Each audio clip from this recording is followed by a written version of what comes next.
नमस्कार। गायत्री चेतना केंद्र में आपका एक बार फिर स्वागत है।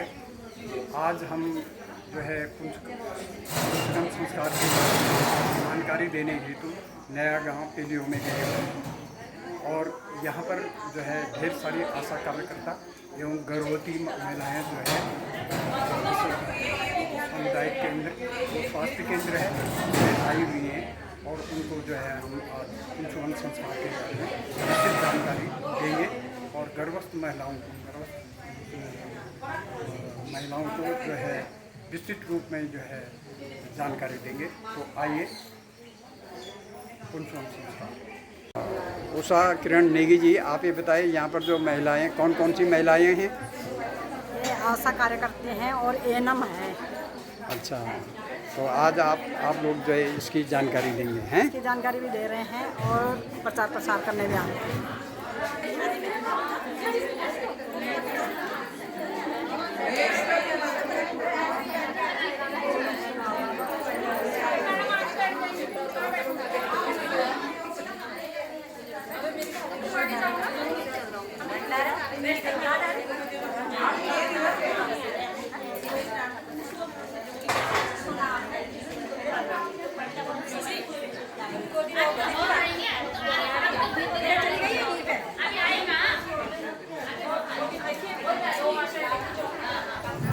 Hello hello hello.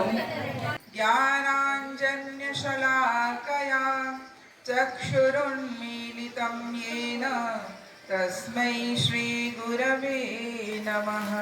तस्मै श्रीगुरवे नमः।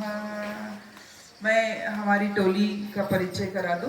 हम लोग शांति कुंज के प्रतिनिधि बनकर के देहरादून के ही कार्यकर्ता यहाँ पर आए हैं और ज़्यादा दूर के नहीं है। मैं और हमारी जो सतीश्वरी दीदी है जो बैठी है राइट हैंड में, तो ये तो हम लोग देहरादून से आए हैं शहर से और हमारी प्रार्थना करेंगे और गायत्री महामंत्र सस्वर उच्चारण करेंगे क्योंकि गायत्री मंत्र सभी को आता है। ओम भूर्भुवः स्वः तत्सवितुर्वरेण्यं भर्गो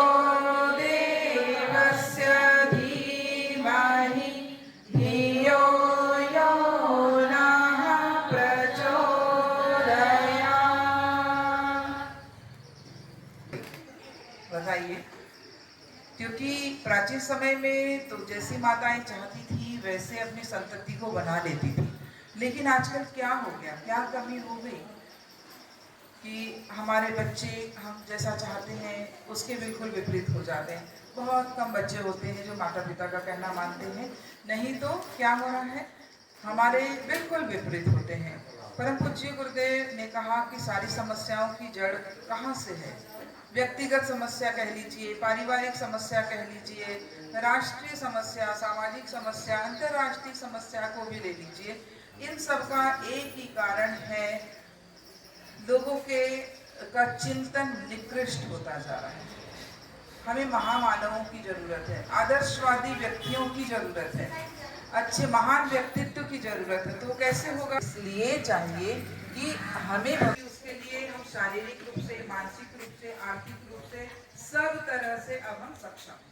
तो अब हम एक जीव को था, फिर होता था तीसरा सीमांतोलयन 7वें महीने में, जो कि क्या था वो गोद भराई का हो, जो कि यहाँ पर आंगनबाड़ी में भी होते हैं गोद भराई वाला। और हमारे यहाँ आपने देखा होगा ये संस्कार सभी जगह होते हैं लेकिन नाम अलग अलग हो जाते हैं। ये क्रिश्चियंस में बेबी शावर कहते हैं और मुस्लिम्स में भी होता है ये, लेकिन उसका नाम मुझे थोड़ा याद नहीं आ रहा है। उसको भी कोई एक संस्कार कहा जाता है। तो ये सब जगह होता है लेकिन सिर्फ नाम अलग अलग है। तो संस्कार कोई पूजा पाठ का हिस्सा नहीं है, इसे हमें धारण करना है, अपने अंदर विकसित करना है अच्छे संस्कारों को। और जब कोई हम अच्छे संस्कार अपने अंदर धारण करते हैं तो हमारी वो दिन प्रतिदिन जब हम कोई चीज काम करते हैं तो हमारी आदत बन जाती है, वो हमारे व्यवहार में हो जाते हैं और ये सूक्ष्म रूप से हमारे मन मस्तिष्क पर ये अपना छाप छोड़ जाते हैं। और एक हम ये संस्कार ऐसी प्रकृति वो भी ये पसंद करेगा, नहीं तो फिर वो भी जंक फूड खाएगा। ठीक है, तो ध्यान रखें कि फल, सब्जी और दाल, चावल ये सब अपने भोजन में शामिल करें और समय से करें। समय पर एक निश्चित समय बना लीजिए। नहीं कि आज तो हमने 11 बजे कर लिया, कल आप 12 बजे, कभी 1 बजे, ऐसा नहीं। निश्चित समय बना लीजिए और उस समय आप भोजन कीजिए। दिन में 2 घंटे का रेस्ट की निकालते हैं आप, तो उसमें आप 2 घंटे पूरा सोना नहीं है, स्वाध्याय करना है। आधा घंटा सिर्फ रेस्ट करना है, सोना है गहरी नींद लेकर।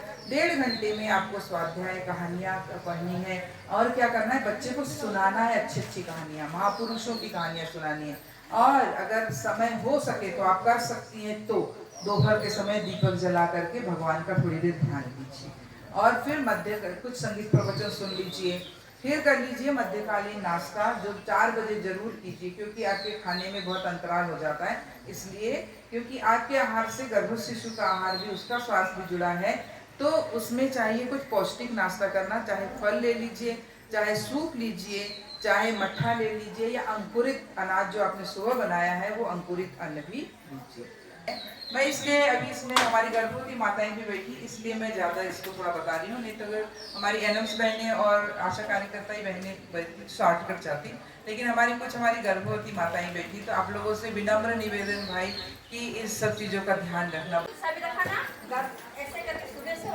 अच्छा, हमारे जब भी मैं बोल रही थी, हिंदुओं में गर्भोत्सव संस्कार होता है, क्रिश्चियंस में बेबी शावर, और मुस्लिम्स में क्या बोलते हैं, तहनीक बोलते हैं ना, तहनीक, जो गोद भराई वाला दस्त होता है उसको तहनीक बोलते हैं।